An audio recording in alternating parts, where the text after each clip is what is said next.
Determinants 12th class exercise 4.2 के solution करने जा रहे हैं। जो एक्सरसाइज 4.2 है ना, ये प्रॉपर्टीज़ ऑफ डिटर्मिनेंट पे बेस्ड है। तो पहले हम देख लेते हैं फर्स्ट प्रॉपर्टी ऑफ डिटर्मिनेंट की। तो यहाँ पे देखो फर्स्ट प्रॉपर्टी ये है, the value of determinant remains unchanged if its row and column are interchange. ये कह रहा है अगर किसी डिटर्मिनेंट के रो और कॉलम हम इंटरचेंज कर देंगे तो जो डिटर्मिनेंट वैल्यू है ना उसमें कोई फ़र्क नहीं पड़ेगा। तो एग्जाम्पल से समझते हैं इसे। ये डिटर्मिनेंट फर्स्ट है, ठीक है, इसकी मैं वैल्यू निकाल रहा हूँ डिटर्मिनेंट वैल्यू। तो 2 को मैं 1 से मल्टीप्लाई कर दूंगा, माइनस 0 को 2 से मल्टीप्लाई कर दूंगा, तो डिटर्मिनेंट वैल्यू निकल के आ रही है 2। अगर मैं इसके रोज और कॉलम को अगर मैं इंटरचेंज करता हूँ, इंटरचेंजिंग रोज एंड कॉलम, तो देखो जो ये फर्स्ट रो है ये फर्स्ट कॉलम बन गया, सेकंड रो सेकंड कॉलम बन गया। तो मैंने इसे मान लिया डिटर्मिनेंट 2। अब मैं इसके डिटर्मिनेंट वैल्यू निकालूंगा, 2 को मल्टीप्लाई 1 के साथ माइनस 2 का मल्टीप्लाई 0 के साथ। तो इस बार भी डिटर्मिनेंट वैल्यू क्या निकल के आ रही है 2। पहले भी क्या निकल के आ रही थी 2, ठीक है। तो क्या होता है इंटरचेंजिंग रो और कॉलम, रो और कॉलम को इंटरचेंज करने से डिटर्मिनेंट की वैल्यू में कोई फ़र्क नहीं पड़ता। तो ये है first property. Property number second है, इफ़ 2 रोज और column of a determinant are interchange then determinant retains its absolute value but its sign is change. तो ये कह रहा है कि अगर किसी 2 रो या किसी 2 कॉलम आपस में हम इंटरचेंज करते हैं तो जो वैल्यू है ना डिटर्मिनेंट की वो चेंज नहीं होगी, मगर उनका जो साइन है वो चेंज हो जाएगा। तो इसे एग्जाम्पल से समझते हैं। तो एग्जाम्पल फर्स्ट से समझते हैं इसे, ठीक है। तो ये डिटर्मिनेंट है, डिटर्मिनेंट 1, ये मैंने डिटर्मिनेंट ले लिया, ठीक है।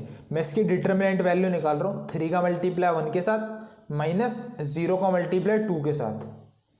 तो आंसर क्या आएगा 3 निकल के आ रहा है, ठीक है। अब मैं क्या करूँगा, किन्हीं 2 रो को मैं इंटरचेंज कर दूंगा, ठीक है। तो यहाँ पे लिखा R1 इंटरचेंजिंग R2, मतलब जो ये R1 है अभी ये R2 बन जाएगा, ठीक है, और ये R2 है ये बन जाएगा R1। तो मैंने R1 R2 को इंटरचेंज कर दिया। अब मैं इसकी डिटर्मिनेंट वैल्यू निकालूंगा, 2 का मल्टीप्लाई 0 के साथ माइनस 1 का मल्टीप्लाई 3 के साथ। तो इस बार आ रहा है -3, पहले आ रहा था 3। तो देखो वैल्यू एब्सोल्यूट वैल्यू में कोई फ़र्क नहीं पड़ा है, मगर साइन क्या चेंज हो गया है, इधर पॉजिटिव 3 था इधर -3। तो ये सेकंड प्रॉपर्टी कहती है। तो मैं इसे ऐसे भी लिख सकता हूँ, determinant 1 equal to minus determinant 2, ठीक है। प्रॉपर्टी नंबर 3 देखते हैं, इफ एनी 2 रोज और column of determinant are identical, मतलब सेम, ठीक है, देन इट्स वैल्यू इज 0। ये कह रहा है किसी डिटर्मिनेंट में कोई 2 रो या कोई 2 कॉलम आइडेंटिकल हो या सेम हो तो उसकी डिटर्मिनेंट वैल्यू क्या हो जाती है 0 हो जाती है। तो यहाँ से एग्जाम्पल से समझो, ये मैंने डिटर्मिनेंट ले लिया एक। तो इसमें देखो इसका मैं डिटर्मिनेंट निकालता हूँ पहले, 2 का मल्टीप्लाई 1 के साथ माइनस 1 का मल्टीप्लाई 2 के साथ, तो ये 0 आ रहा है, ठीक है। इसे डायरेक्ट भी कर सकते हैं क्योंकि इसमें देखो R1 और R2 क्या है आइडेंटिकल है, मतलब सेम है। तो R1 and R2 are identical, तो मैं डायरेक्ट भी लिख सकता हूँ कि इस डिटर्मिनेंट की वैल्यू क्या है 0 है। तो ये प्रॉपर्टी नंबर 3 है। यहाँ पे लिखा हुआ है ना, इफ़ एनी 2 रोज या 2 कॉलम आर आइडेंटिकल होंगे तो उसकी वैल्यू क्या हो जाएगी 0 हो जाएगी। तो डिटर्मिनेंट सॉल्व ना करने की वजह मैं डायरेक्ट भी इसका आंसर 0 लिख सकता हूँ क्योंकि R1 और R2 आर आइडेंटिकल। दूसरा एग्जांपल देख लो, ये मैंने डिटर्मिनेंट लिया, इसमें कॉलम 1 और कॉलम 2 क्या है, आइडेंटिकल है, तो मैं डायरेक्ट लिख दूंगा कि इसकी डिटर्मिनेंट वैल्यू क्या होगी, 0 हो जाएगी। तो ये प्रॉपर्टी नंबर 3 है। प्रॉपर्टी नंबर 4 देखते हैं। इसमें कह रहा है if each element of a row और column of determinant is multiplied by a constant then the value of new determinant is k times the value of original determinant. तो ये कह रहा है अगर किसी रो या किसी कॉलम को मैं कांस्टेंट से मल्टीप्लाई करता हूँ तो जो न्यू डिटर्मिनेंट निकल के आएगा, जो न्यू डिटर्मिनेंट निकल के आएगा उसकी जो वैल्यू होगी ना वो k टाइम्स इंक्रीज हो जाएगी पुराने वाले डिटर्मिनेंट से, ओरिजिनल डिटर्मिनेंट से। ठीक है, तो एग्जांपल से देखते हैं इसे। ये देखो, ये मैंने डिटर्मिनेंट लिया है, डिटर्मिनेंट 1, ये मैंने लेट कर लिया है। इसकी डिटर्मिनेंट वैल्यू निकालूंगा तो 3 आएगा। ठीक है, अब मैं क्या कर रहा हूँ, रो 1 को मैं 2 से मल्टीप्लाई कर रहा हूँ। ठीक है, रो 1 को मैंने 2 से मल्टीप्लाई करा तो ये रो 1 है, 2 से मल्टीप्लाई करो 1 को तो 2 आ गया, इस 2 से मल्टीप्लाई करो तो 4 आ गया। यहाँ पे ध्यान रहे रो 2 को मैं मल्टीप्लाई नहीं करा, मैंने रो 1 को मल्टीप्लाई करा, तो ये हमारा सेकंड डिटर्मिनेंट निकल के आ गया। अगर इसकी मैं वैल्यू निकालता हूँ, डिटर्मिनेंट वैल्यू, तो 6 आता है।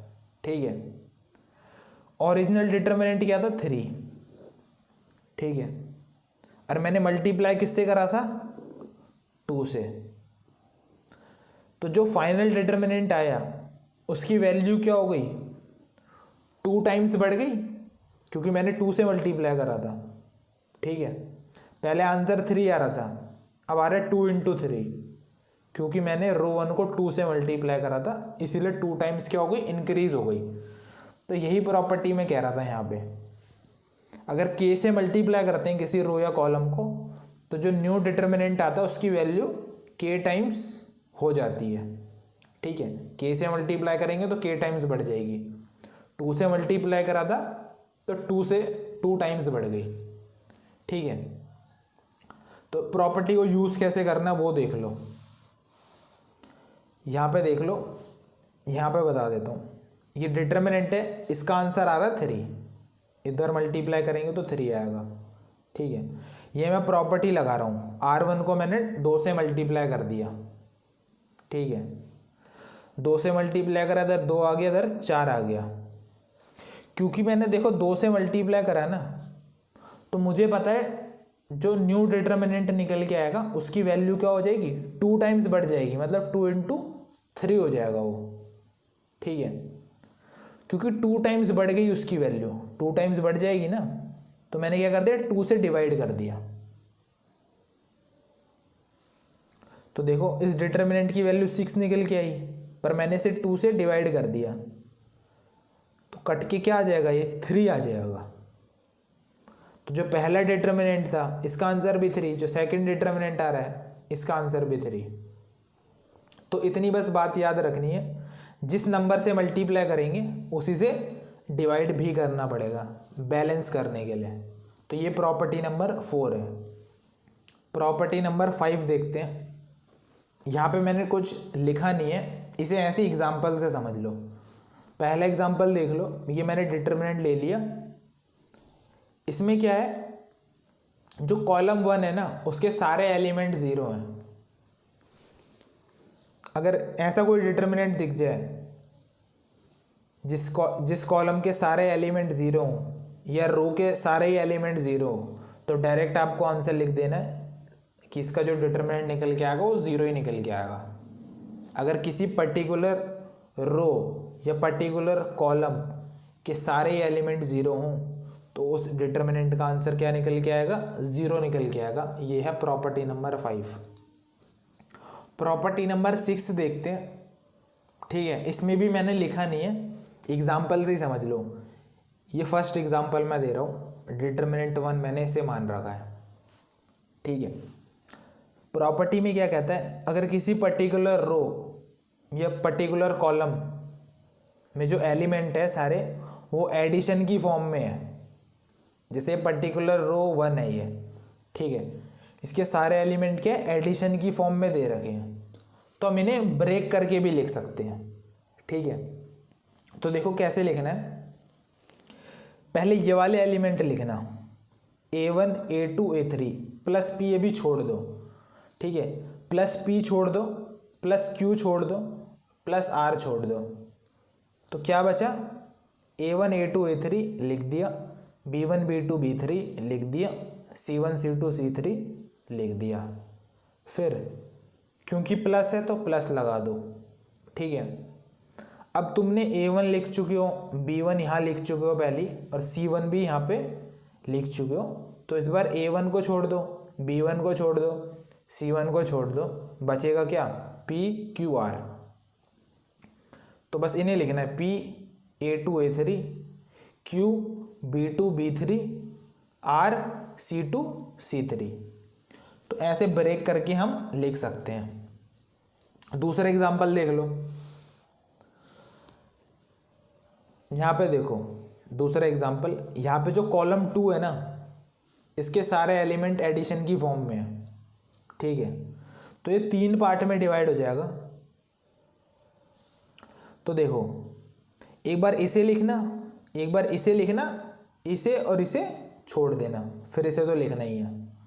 तो एक बार A1 B1 C1 लिख दिया, इन एलिमेंट को लिखा मगर इन्हें छोड़ दिया, ठीक है, तो इसे मैंने यहाँ पे लिख दिया, फिर ये यहाँ पे लिख दिया, प्लस ये तो लिखना ही है, ये भी लिखना ही है, यहाँ पे लिख दिया, क्योंकि ये एक बार लिख चुके हैं, A2 B2 C2 यहाँ पे लिख चुके हैं, इस बार P Q R को लिखना, X Y Z को भी छोड़ देना, तो P Q R मैंने यहाँ पे लिख दिया, ठीक है। फिर प्लस करना है, क्योंकि इसके लिए तो भी तो कर रहे हैं, इनके लिए, तो ये तो लिखना ही है, ये भी लिखना ही है कॉलम 1, क्योंकि ये लिख चुके P Q R इधर, A2 B2 C2 यहाँ लिख चुके, बचा क्या है X Y Z, इस बार ये लिखना है। तो ऐसे हम ब्रेक करके लिख सकते हैं। डिटरमिनेंट एक्सरसाइज 4.2 क्वेश्चन करते हैं, using property of determinant and without expanding, मतलब प्रॉपर्टी का यूज करना है हमें, एक्सपेंड नहीं करना, ठीक है, हमें ये करना है, प्रूव दैट करना है, ये डिटरमिनेंट इक्वल टू 0, ठीक है। तो ये फर्स्ट क्वेश्चन है, ठीक है। तो ये देखो अभी जो मैंने लास्ट प्रॉपर्टी कराई है ब्रेक करने वाली, वो इसमें लग जाएगी, ठीक है। तो यहाँ पे देखो एक बार मैं इसे लिखूंगा, एक बार इसे लिखूंगा, और एक बार X Y Z को लिखूंगा, A B C को क्या कर दूंगा, छोड़ दूंगा, तो इधर X Y Z A B C और X Y Z लिखा मैंने, A B C क्या करूँगा मैं छोड़ दूंगा, तो ये X Y और Z, ठीक है। फिर प्लस ये दो तो मैं लिखूंगा, इस बार X Y Z को छोड़ दूंगा क्योंकि मैं यहाँ पे लिख चुका, अब A B C को लिखूंगा, ठीक है। ये कॉलम 1 मैंने ऐसे लिखा, फिर A B C लिखा, फिर लिख दिया A B C, ये वाला A B C, और मैंने यहाँ पे क्या करी, लेफ्ट हैंड साइड लिए, लेफ्ट हैंड साइड को मैं सॉल्व कर रहा हूँ, ठीक है। अब यहाँ पे देखो कॉलम 1 और कॉलम 2 क्या, कॉलम 1 और कॉलम 3 क्या identical, C1 and C3 are identical. इसका मतलब क्या होगा, इसकी डिटरमिनेंट वैल्यू 0 आ जाएगी। यहाँ पे क्या, कॉलम 2 और column 3 are identical, C2 and C3 are identical, तो इसकी भी डिटरमिनेंट वैल्यू क्या निकल के आ जाएगी, 0। तो इसकी डिटरमिनेंट वैल्यू 0 प्लस इसकी डिटरमिनेंट वैल्यू भी 0, तो आ जाएगा 0 equal to right hand side. तो क्वेश्चन नंबर 1 हमारा हो गया। क्वेश्चन नंबर 2 देखते हैं। इस लेफ्ट हैंड डिटरमिनेंट को हमें 0 प्रूफ करना है, ठीक है। तो यहाँ पे देखो, यहाँ पे कुछ सिमिलैरिटी नज़र आएगी।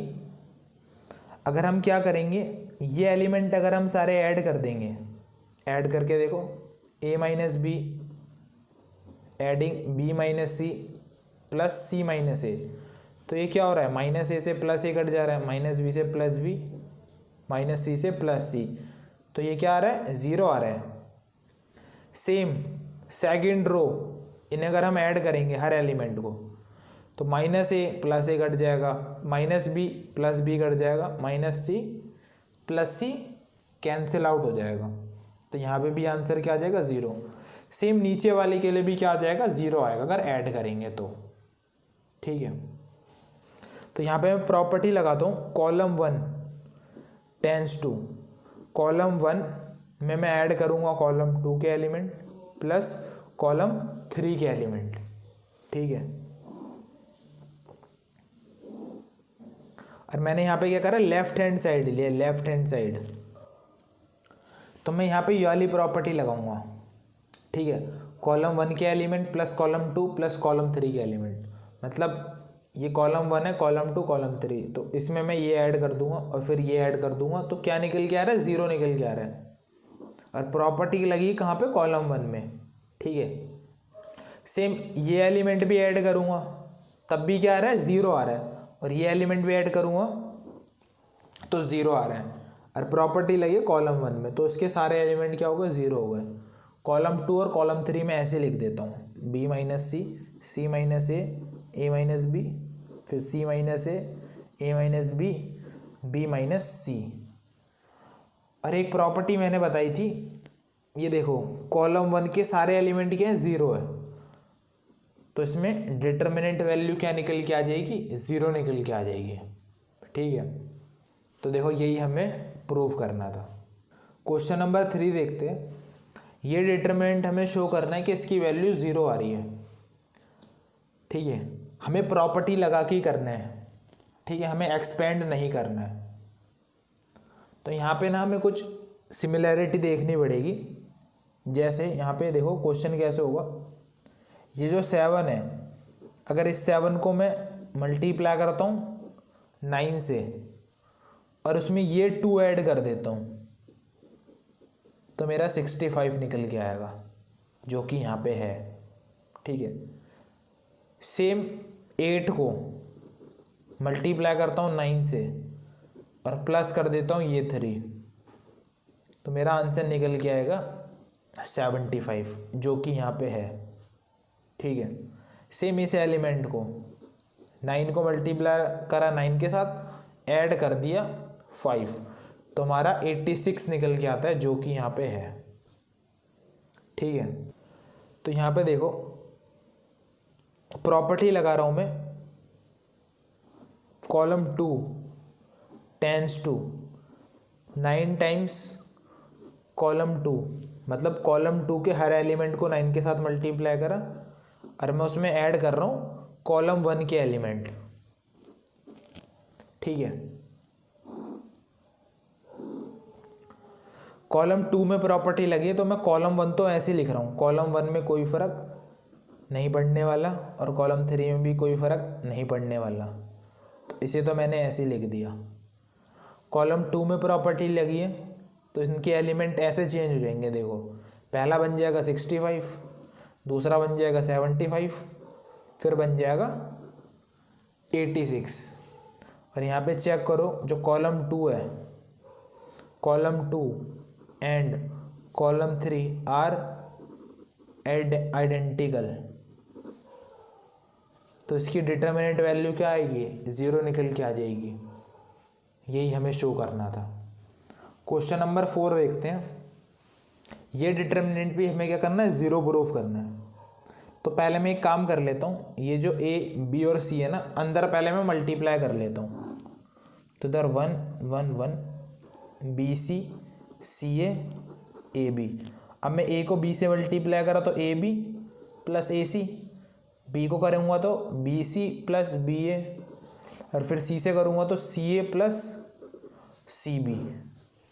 ठीक है, और यहाँ पे देखो, अगर मैं कॉलम 2 में कॉलम 3 ऐड कर देता हूँ, तो देखो मुझे हमेशा A B plus B C plus C A मिलेगा। यहाँ पे भी A B plus B C plus C A मिलेगा। A B plus B C plus C A मिलेगा।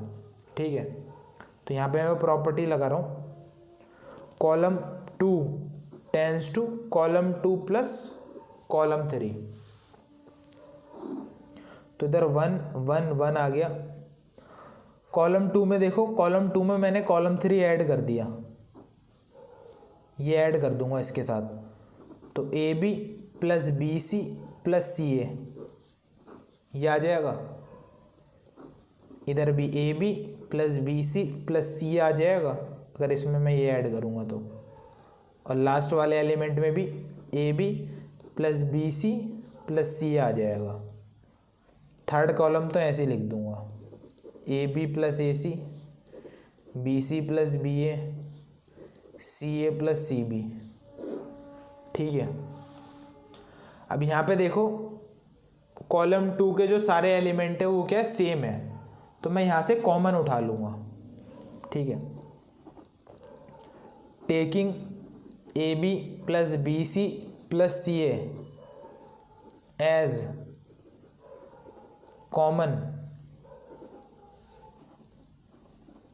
Common factor from C2। ठीक है, तो ये मैं कॉमन ले लूँगा। यहाँ पे ध्यान रहे कि जो डिटर्मिनेंट होता है ना, डिटर्मिनेंट में किसी पर्टिकुलर रो या पर्टिकुलर कॉलम से हम कॉमन लेते हैं, मगर मैट्रिक्स में क्या होता था, सारे एलिमेंट आ जाते थे। एग्जाम्पल से समझ लो, जैसे ये मैट्रिक्स है 2 4 8 2 2 6, ये मैट्रिक्स है। ठीक है, तो मैं यहाँ से ना 2 कॉमन लूँगा। अगर मैं 2 कॉमन लेता हूँ तो हर एलिमेंट से क्या होता है, 2 कॉमन आ जाता है। ठीक है, हर एलिमेंट के से क्या होता है, 2 कॉमन आ जाता है। ऐसा खाली मैट्रिक्स में होता है, मगर डिटर्मिनेंट में, डिटर्मिनेंट का एग्जांपल देख लो। जैसे ये डिटर्मिनेंट है 2 4 6 2, मैं खाली रो 1 से मैं कॉमन ले सकता हूँ। अगर मैंने रो 1 से कॉमन लिया तो इधर 1 2 रह जाएगा, मगर जो रो 2 रहेगा उसमें से कॉमन नहीं आएगा। ठीक है, या तो फिर मैं काम कर सकता हूँ, रो 2 में से मैं 2 कॉमन ले लेता हूँ, रो 2 में से, तो 3 1, पर जो रो 1 होगा उसमें से कॉमन नहीं आएगा। ठीक है, तो डिटर्मिनेंट में किसी पर्टिकुलर रो या कॉलम से कॉमन लेते हैं, मगर जो मैट्रिक्स होती है उसमें सारे एलिमेंट से हम कॉमन लेते हैं। तो देखो अगर मैं कॉमन ले लूँगा तो देखो क्या बचेगा, मैंने A B plus B C plus C A मैंने कॉमन ले लिया। ठीक है, तो मैं यहाँ पे लिख रहा हूँ A B plus B C plus C A मैंने कॉमन ले लिया डिटर्मिनेंट में से। तो इधर 1 1 1 बचा। अगर यहाँ से मैं कॉमन ले लूँगा तो 1 1 1 बचेगा। ठीक है, और थर्ड कॉलम में आता है A B plus A C, B C plus B ए और C A plus C B. ठीक है, अब यहाँ पे ध्यान से देखो, जो कॉलम 1 है, कॉलम 1 और जो कॉलम 2 है वो क्या है, आइडेंटिकल है। इसका मतलब क्या होगा, ये डिटर्मिनेंट क्या हो जाएगा, 0 हो जाएगा, और 0 को इससे मल्टीप्लाई करेंगे तो आंसर 0। यही हमें शो करना था।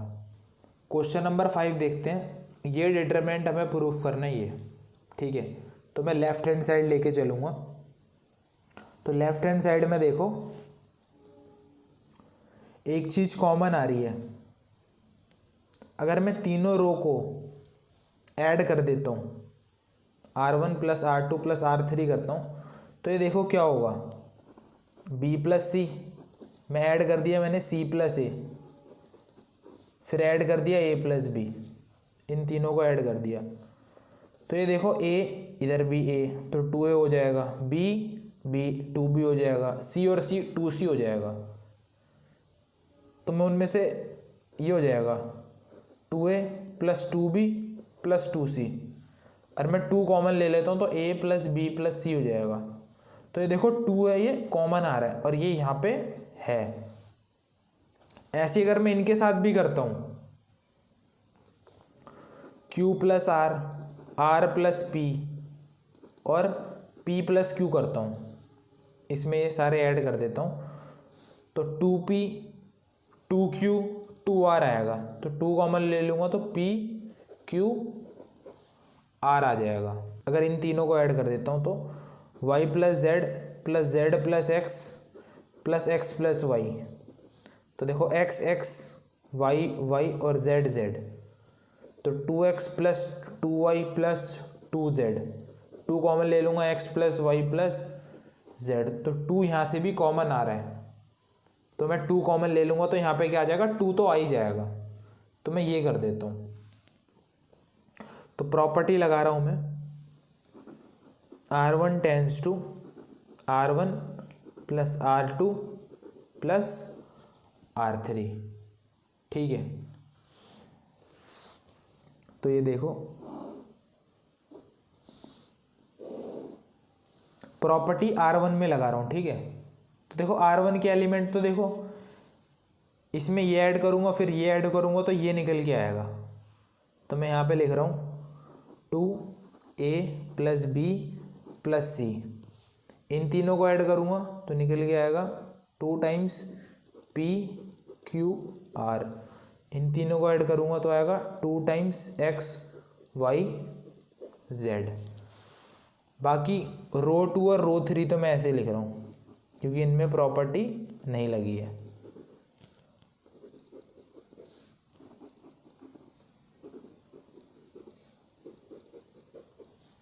ठीक है, अब मैं 2 क्या करूँगा, कॉमन फैक्टर ले लूँगा।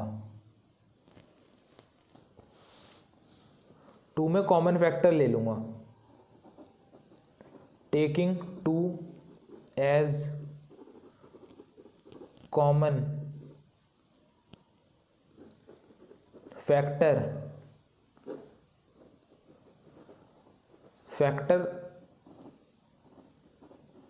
From R1। रो 1 से मैं 2 क्या करूँगा, कॉमन ले लूँगा, तो 2 मैंने कॉमन ले लिया, तो यहाँ बचा a plus B plus c, p plus q plus r, x plus y plus z, इधर c plus a plus b, r plus p, p plus q, z plus x plus y. Last step मैंने यहाँ पे लिख दिया, ठीक है। मुझे right hand side में ये डिटर्मिनेंट प्रूफ करना है। तो देखो 2 चाहिए था, 2 तो मैं यहाँ पे कॉमन ले आया। अब मुझे यहाँ चाहिए, यहाँ पे मुझे सिंगल एलिमेंट चाहिए, मगर यहाँ पे 3 एलिमेंट है रो 1 में, ठीक है। तो मैं क्या करूँगा, 2 एलिमेंट मुझे हटाने हैं। तो देखो जैसे यहाँ पे a प्लस बी है ना, और इधर भी a प्लस बी है, यहाँ p प्लस क्यू है, p प्लस क्यू है, x प्लस वाई है, x प्लस वाई है।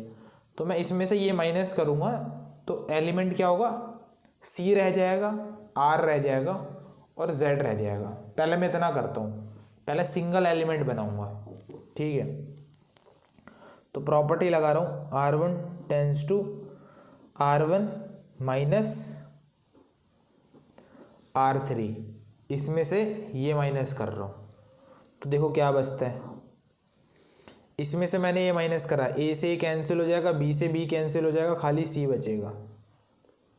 वैसे p प्लस क्यू से कट जाएगा, खाली r बचेगा। x प्लस वाई कट जाएगा, z बचेगा। बाकी element c plus a plus b, r plus p, p plus q, z plus x plus y. तो देखो रो 1 में तो सिंगल एलिमेंट बन गए हैं। अब मैं इधर भी और इधर भी, रो 2 और रो 3 में भी क्या करता हूँ, सिंगल एलिमेंट बनाता हूँ। तो मैं क्या करूँगा ना, इसमें से ये माइनस कर दूंगा तो c कट जाएगा, इसमें से माइनस कर दूंगा तो r कट जाएगा, इसमें से माइनस कर दूंगा तो z कट जाएगा। तो रो 2 में भी सिंगल एलिमेंट रह जाएगा। ठीक है, तो प्रॉपर्टी लगा रहा हूँ R2 tense to R2 minus R1। ठीक है,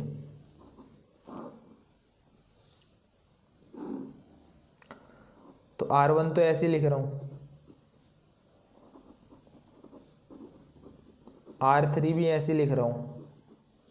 ठीक है, R2 में से R1 माइनस करा, R2 में से R1। ठीक है, ये R2 है, ये R1 है, तो इस एलिमेंट के कॉरस्पॉन्डिंग ये है, तो इसमें से मैं माइनस करूँगा तो C से C कट जाएगा तो A बचेगा, R से R कटेगा तो P बचेगा, Z से Z कट जाएगा तो X बचेगा। तो यहाँ पे भी क्या है देखो, इधर सॉरी B आएगा। ठीक है, तो यहाँ पे भी क्या है, सिंगल एलिमेंट हो गए। अब रो 3 को भी मैं सिंगल एलिमेंट बनाऊंगा। ठीक है, तो कैसे बनाता हूँ देखो, इधर A है इधर A है, तो मैं इसमें से ये माइनस कर दूंगा तो A कट जाएगा, P प्लस Q में से P माइनस कर दूंगा, X प्लस Y में से X माइनस कर दूंगा, तो R3 tense to R3 minus 2 R2, ये वाली मैं प्रॉपर्टी लगा रहा हूँ। प्रॉपर्टी इस बार R3 में लगी है, तो ये तो मैं ऐसे लिख रहा हूँ R1 और R2।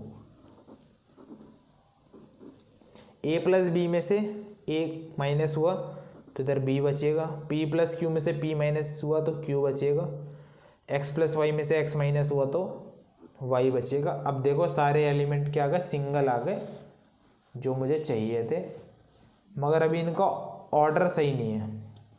ऊपर चाहिए APX, ठीक है, रो 1 में, मगर APX मेरा यहाँ पे है। रो 3 में चाहिए मुझे CRZ, मगर ये रो 1 में है। ठीक है, तो इन्हें मुझे इंटरचेंज करना होगा, तो हमारा आंसर आ जाएगा। तो APX तो मुझे ऊपर चाहिए, R1 में चाहिए, इधर R2 में है APX मुझे ऊपर चाहिए, तो मैं क्या करूँगा, इन दोनों को इंटरचेंज कर दूंगा। R1 interchanging R2। ठीक है, तो मैंने बताया था जब किसी दो पर्टिकुलर रो या किसी पर्टिकुलर कॉलम को इंटरचेंज करते हैं ना, तो डिटर्मिनेंट की वैल्यू में फ़र्क कुछ नहीं आता, मगर साइन चेंज हो जाता है।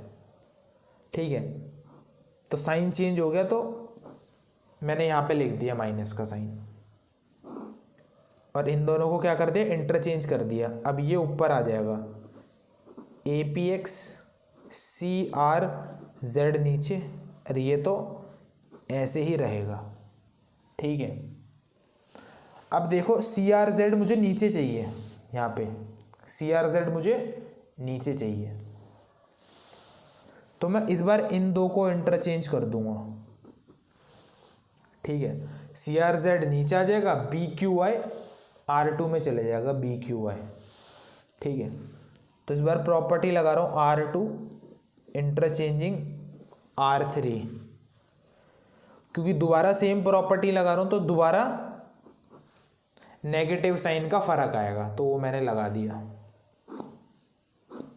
तो ऊपर है APX, इधर आ जाएगा, इस बार R3 R2 बन जाएगा।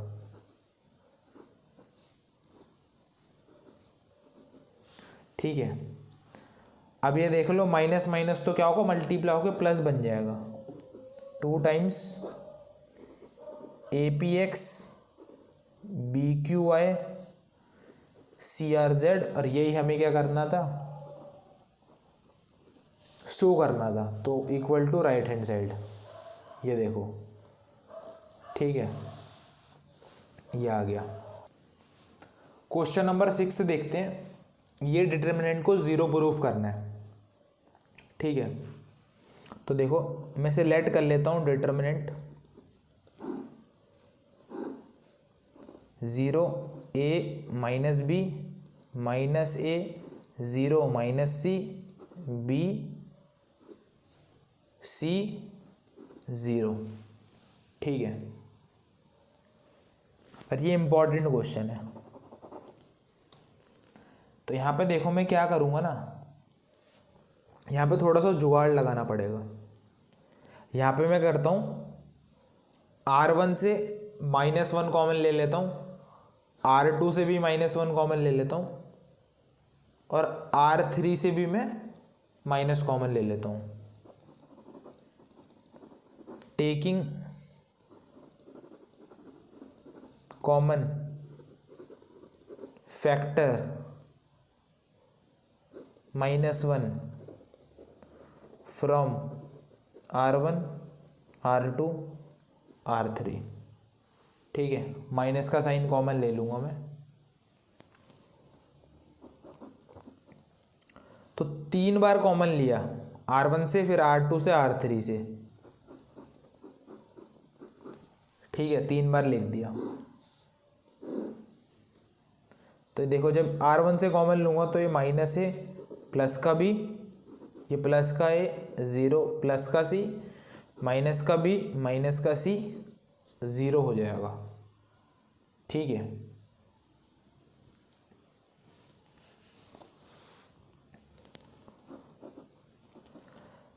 इधर क्या आएगा, मल्टीप्लाई करेंगे तो माइनस हो जाएगा। ठीक है, माइनस माइनस प्लस, फिर plus minus minus, 0 minus A 0 C minus B minus C 0। मैं यहाँ पे क्या करूँगा, रो और कॉलम को आपस में इंटरचेंज कर दूंगा। ठीक है, इंटरचेंजिंग रोज एंड कॉलम, ये भी एक प्रॉपर्टी होते हैं। ठीक है, तो उसमें क्या होता है, डिटरमिनेंट वैल्यू में कोई फर्क नहीं पड़ता। ये प्रॉपर्टी 1 है। ठीक है,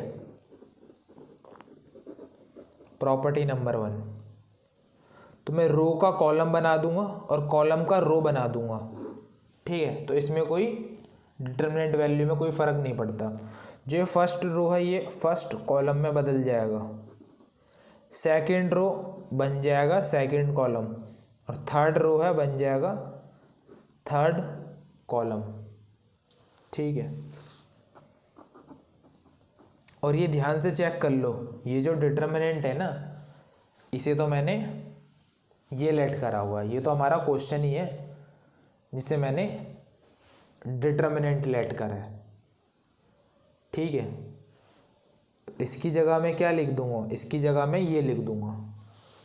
यहाँ पे देख लो वही बन रहा है, इसकी जगह मैं क्या लिख दूंगा, डिटरमिनेंट लिख दूंगा। दोबारा देख लो, ये जो है इसी के इक्वल है, तो मैंने ये लिख दिया। ये माइनस है डिटरमिनेंट, इधर आ जाएगा लेफ्ट साइड में तो प्लस का बन जाएगा, और राइट साइड में रह जाएगा 0। मतलब 2 टाइम डिटरमिनेंट इक्वल टू 0। इसका मतलब है डिटरमिनेंट इक्वल टू 0। जो डिटरमिनेंट है उसकी वैल्यू 0 आ रही है। इसी तो मैंने डिटरमिनेंट वाला है, मतलब इसकी वैल्यू क्या आ रही है, 0 आ रही है। तो क्वेश्चन नंबर 6 तो भी हो गया। क्वेश्चन नंबर 7 देखते हैं। ये डिटरमिनेंट प्रूफ करना है 4a² b² c² के इक्वल। ठीक है, तो यहाँ पे देखो हमें कॉमन नज़र आ रहा है कुछ। अगर मैं यहाँ से कॉमन ले लूँ a, इधर से ले लूँ b कॉमन, और इधर से ले लूँ c कॉमन, तो हमारा क्या a b c तो आ ही जाएगा। Taking a b and c as common factor from R1, R2 and R3। A common लिया R1 से, B कॉमन लिया R2 से, C कॉमन लिया R3 से। तो कॉमन आ गया A B C। यहाँ से अगर A कॉमन लेंगे तो इधर बचेगा -A, B और C। फिर यहाँ से B कॉमन लेंगे तो इधर बचेगा A -B और C। यहाँ से C कॉमन लेंगे तो बचेगा A B -C। ठीक है, अब दोबारा देखो, यहाँ से A कॉमन आ रहा है, इधर से B आ रहा है, इधर से C कॉमन आ रहा है। तो taking A B C as common factor from C1 C2 and C3। A common ले रहा हूँ C1 से, बी कॉमन ले रहा हूँ C2 से और सी कॉमन ले रहा हूँ C3 से। ठीक है, इधर से ए, इधर से बी, इधर से सी कॉमन आ जाएगा। तो ये मैंने लिख दिया यहाँ पे। तो क्या बचेगा, यहाँ से अगर ए कॉमन लूँगा तो -1 1 1, बी कॉमन लूँगा तो 1 -1 1, अदर 1 1 1 बचेगा। ठीक है, अब मैं क्या करता हूँ ना, इसमें मैं ये ऐड कर देता हूँ। -1 में अगर मैं 1 ऐड करूँगा तो 0 बन जाएगा। इसमें ये ऐड करूँगा तो क्या होगा, एक एलिमेंट 0 हो जाएगा।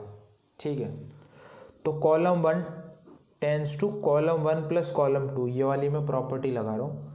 इधर देखो मल्टीप्लाई होंगे तो a² b² c² हो जाएगा। अब देखो कॉलम 1 में कॉलम 2 ऐड करा, इसमें ये ऐड करा तो 0, इसमें ये ऐड करा तो 0, इसमें ये ऐड करा तो 2 आ जाएगा। ठीक है, 1 -1 1 1 1 1। अब मैं क्या करता हूँ ना, एक्सपेंड कर देता हूँ, यहाँ से कॉलम 1 से एक्सपेंड कर देता हूँ, इजी पड़ेगा क्योंकि 2 एलिमेंट तो 0 हैं, बस खाली इसे ही सॉल्व करना पड़ेगा। एक्सपेंडिंग अलोंग कॉलम 1, जब देखो हमारे 2 0 बन जाए ना तो उसी रो या उसी कॉलम से एक्सपेंड कर देना तो इजी पड़ता है। ठीक है, अब हम एक्सपेंड कर सकते हैं। तो देखो a² b² c² तो ऐसी,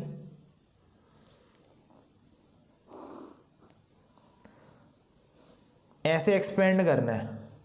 ठीक है, तो मैंने यहाँ पे बताया था तुम्हें, ये याद कर लेना, प्लस माइनस प्लस, फिर minus plus minus plus minus plus.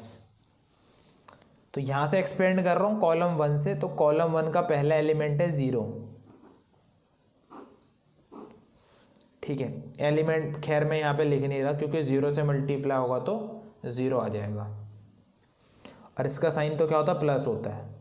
अगला साइन है नेगेटिव और एलिमेंट है 0, वो भी मैं यहाँ पे नहीं लिख रहा क्योंकि वो 0 से मल्टीप्लाई होगा तो 0 ही हो जाएगा। फिर लास्ट एलिमेंट का साइन है प्लस का, और लास्ट एलिमेंट क्या है हमारा, कॉलम 1 का 2। इस 2 का रो और कॉलम डिलीट करो तो बचा 1 -1 1 -1 1 और 1 1 और 1, और ये ब्रैकेट क्लोज्ड। ठीक है, तो ये a², ये b², ये c², ये तो मल्टीप्लाई होगा तो 0 बन जाएगा, माइनस ये भी मल्टीप्लाई होगा 0 बन जाएगा। इधर है 2, ये 2/2 का डिटरमिनेंट बन गया, इसे सॉल्व करो, इसका मल्टीप्लाई इसके साथ 1, फिर माइनस का साइन लगाते थे, फिर -1 का मल्टीप्लाई 1 के साथ तो ये -1। तो a² b² c²। अब ये देखो 2 क्या बच रहा है, 2 बच रहा है, और ये 1 माइनस माइनस तो प्लस बन जाएगा, तो 1 + 1 2 हो जाएगा। तो मल्टीप्लाई कर लो, 2 2 4, a² b² c² आ गया राइट हैंड साइड के, जो हमें शो करना था, यहाँ पे देखो। ठीक है, तो ये क्वेश्चन भी हमारा हो गया। क्वेश्चन नंबर 8 देखते हैं। 8 का फर्स्ट पार्ट, ये डिटरमिनेंट हमें राइट हैंड साइड के शो करना है, इक्वल शो करना है। तो जरा राइट हैंड साइड में देखो क्या है, a - b है। अगर इसमें से मैं ये माइनस कर दूं तो a - b आ जाएगा। ठीक है, इधर माइनस करूँगा तो खैर 0 हो जाएगा, और इधर माइनस करूँगा तो a² - b² बनेगा। ठीक है, a² - b² बनेगा, तो इसे मैं लिख सकता हूँ a - b a + b। तो उससे क्या होगा, a - b तो आ ही रहा है तो वो कॉमन आ जाएगा। और देखो मुझे चाहिए b - c, तो मैं b से ये माइनस कर दूंगा, b से c माइनस कर दूंगा, तो b - c भी आ जाएगा। इसमें से माइनस करूंगा b² - c² तो इसके फैक्टर बन जाएंगे। तो B square minus C square को क्या लिख दूंगा, B minus C B plus C. ठीक है, तो मैं दो प्रॉपर्टी लगा रहा हूँ यहाँ पे। पहली प्रॉपर्टी है R1 tense to R1 minus R2, इसमें से ये माइनस। दूसरी प्रॉपर्टी है R2 tense to R2 minus R3, मतलब इसमें से ये माइनस। तो दोनों प्रॉपर्टी में साथ लगा रहा हूँ। पहली property R1 minus R2, R1 minus R2, इधर ज़ीरो आ गया, इसमें से ये माइनस करेंगे तो a minus B, A square minus b square होगा, और a square minus b square के फैक्टर बनने के बाद a minus B a plus b. ठीक है, अब दूसरी प्रॉपर्टी है R2 tense to R2 minus R3, मतलब इसमें से ये माइनस, इसमें से ये माइनस, तो इधर ज़ीरो, इधर b माइनस सी, इधर B square minus C square, और B square minus C square को लिख दिया B minus C B plus C, और कॉलम रो 3 तो ऐसे ही रह जाएगा। अब यहाँ पे देखो a माइनस बी, इधर a माइनस बी, इधर भी है, और ये ज़ीरो है ना, ज़ीरो को मैं ऐसे लिख सकता हूँ 0 इंटू a माइनस बी, तो मतलब ज़ीरो से भी a माइनस बी कॉमन आ सकता है, क्योंकि मैं ज़ीरो को लिख सकता हूँ 0 इंटू a माइनस बी, तो क्या होगा, ज़ीरो ही हो जाएगा। सेम b माइनस सी इधर है, अब b माइनस सी इधर है, और ज़ीरो से भी क्या कॉमन आ जाएगा, क्योंकि मैं ज़ीरो को लिख दूंगा ज़ीरो को लिख दूंगा 0 इंटू बी माइनस सी, तो ज़ीरो से भी कॉमन आता है। ठीक है, तो taking a minus B and b minus C common factor from row 1 and row 2, तो a minus B B minus C common आ गया, a minus B B minus C common आ गया, तो क्या बचा 0 0 1 1 1 C a plus B B plus C C का square. ठीक है,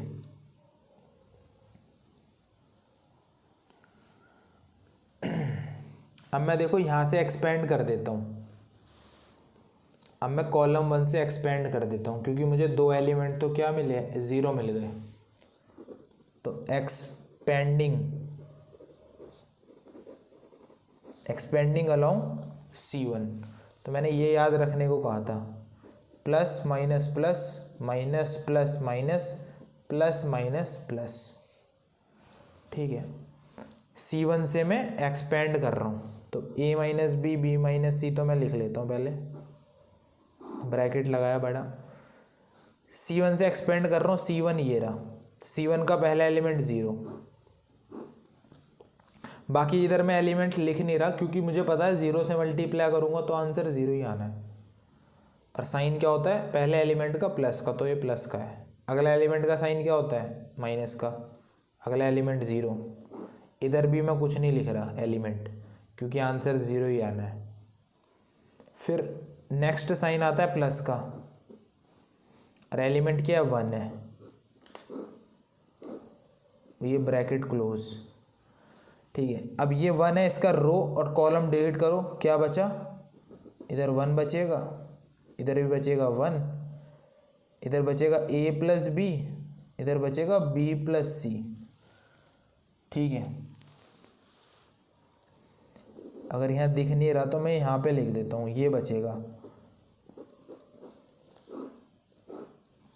रो और कॉलम डिलीट हुआ तो 1 1 1 a plus B B plus C. ठीक है,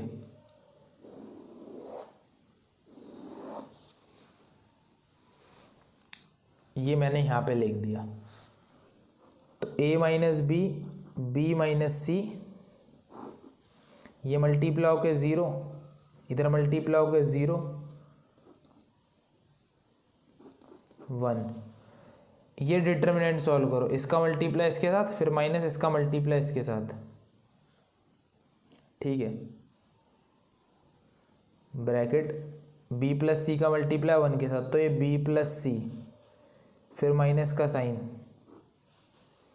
ए प्लस बी का मल्टीप्लाई 1 के साथ, तो आ गया ए प्लस बी, और मैं इसे ब्रैकेट में लिख रहा हूँ क्योंकि बाहर नेगेटिव साइन है ना, तो चेंज हो जाएगा। ठीक है, तो यहाँ देखो ए minus B, B minus C, ये तो ज़ीरो हो गया तो इसे लिख नहीं रहा। ये देखो b plus C, B plus सी, फिर ये माइनस ए हो जाएगा और माइनस बी हो जाएगा। ठीक है, माइनस बी से प्लस बी तो कट गया, तो क्या बचेगा, c माइनस ए बचेगा, c माइनस ए, और आगे क्या है, a minus B, b minus C. ठीक है, तो ये आ गया हमारे राइट हैंड साइड के इक्वल, ये जो मुझे प्रूफ करना था। क्वेश्चन नंबर 8 का सेकंड पार्ट देखते हैं, और ये इम्पॉर्टेंट है। ठीक है, ये डिटरमिनेंट हमें इसके इक्वल शो करना है। तो यहाँ पहले राइट हैंड साइड में देखो a माइनस बी चाहिए। ठीक है, तो a माइनस बी कैसे आएगा, अगर इसमें से मैं ये माइनस कर दूंगा, a माइनस बी, इधर a cube minus B cube हो जाएगा।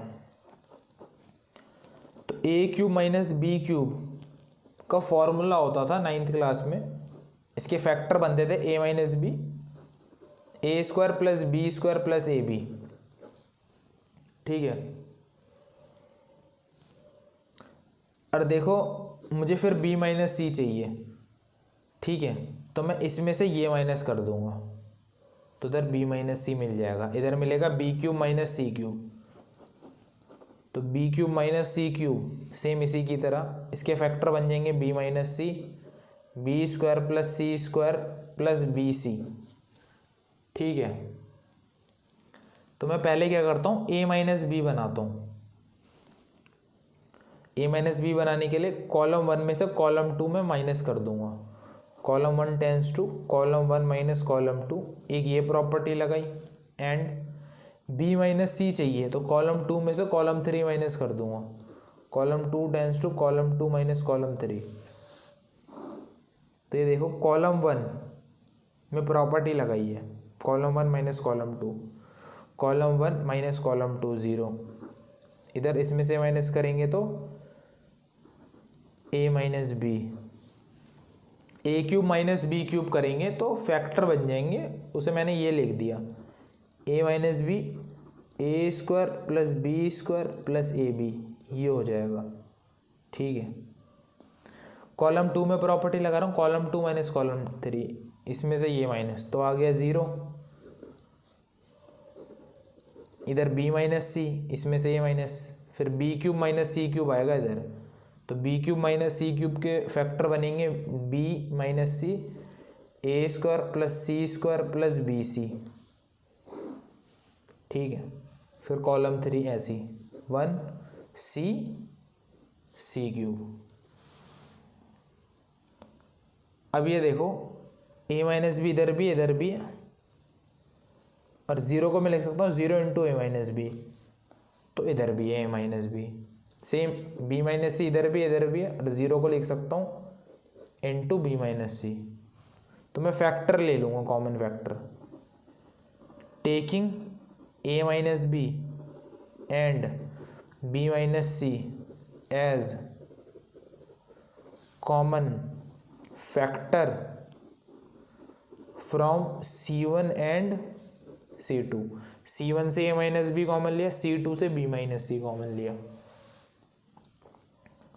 तो a minus B, b minus C common factor आ गया, तो इधर बचा 0 1, A square plus B square plus A B बचेगा, सेम इधर बचा 0, इधर बचा 1, इधर बचा A square plus C square plus B C, इधर बचा 1 सी सी क्यूब। ठीक है, अब ये देखो 2 0 बन गए ना, अब मैं R1 से इस बार एक्सपेंड कर दूंगा तो इजी पड़ेगा, एक्सपेंडिंग अलोंग R1,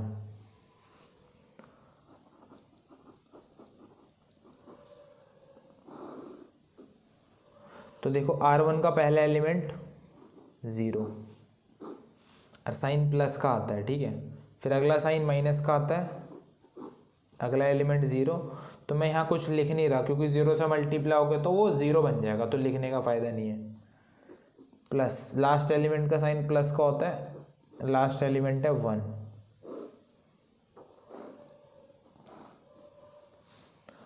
तो ये 1 लिख दिया मैंने, इसका रो और कॉलम डिलीट, तो क्या बचा 1 1 1 1। इधर बचेगा A square plus B square plus A B, इधर बचेगा A square plus C square plus B C, ठीक है। ये बच गया। अब मैं ये वाला स्टेप पीछे लिखता हूँ। देखो लास्ट स्टेप मैंने यहाँ पे लिख दिया, ठीक है। और यहाँ पे ना इसे ठीक कर लेना, इधर मैंने पीछे ना गलती से ए स्क्वायर लिख दिया था, ए स्क्वायर लिख देते इधर। यहाँ पे देखो, यहाँ पे मैंने गलती से ए स्क्वायर लिख दिया था, ठीक है। तो यहाँ पे ए स्क्वायर नहीं आएगा, यहाँ पे बी स्क्वायर आएगा, तो इसे ठीक कर लेना। इधर बी स्क्वायर आएगा, यहाँ पे भी बी स्क्वायर आएगा, इधर भी बी स्क्वायर आएगा, ठीक है। क्योंकि हमने B cube minus C cube का फॉर्मूला लगाया था, B minus C B square plus C square plus B C.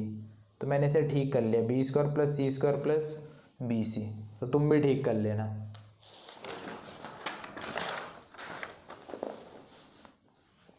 और लास्ट स्टेप मैंने यहाँ पे लिख दिया, ठीक है। ए माइनस बी माइनस सी, ये तो देखो 0 हो जाएगा, यहाँ मैंने एलिमेंट कुछ नहीं लिखा, तो ये तो 0 हो गया।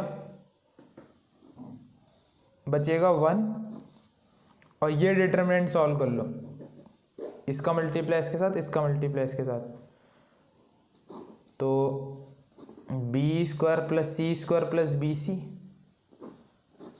माइनस इसका मल्टीप्लाई इसके साथ करेंगे तो A square plus B square plus A B आएगा, ठीक है।